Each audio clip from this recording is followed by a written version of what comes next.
మొన్న మా ఫ్రెండ్ ఒకడు అన్నాడు, వాడపల్లి 7 వారాలు పూర్తి చేసేసానురా, కానీ కోరిక తీరలేదు అని. నేను అన్నాను, నువ్వు కోరికతో వెళ్ళావా? అయితే తీరదు. భక్తితో వెళ్ళు, తీరుతుంది.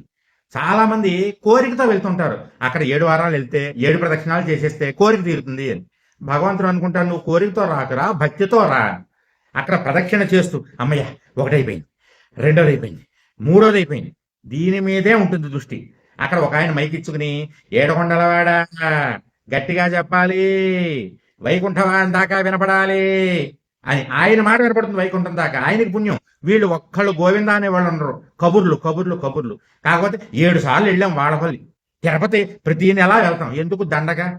నేను ప్రతి వారం వాడపల్లి వెళ్ళినా, ప్రతి నెలకి తిరుపతి వెళ్ళినా ఆయన అనుకుంటాడు, నీ మొహం తగలయ్యా, నీ మొహం చూసి చూసి విసుకొస్తోందిరా, భక్తితో రారా.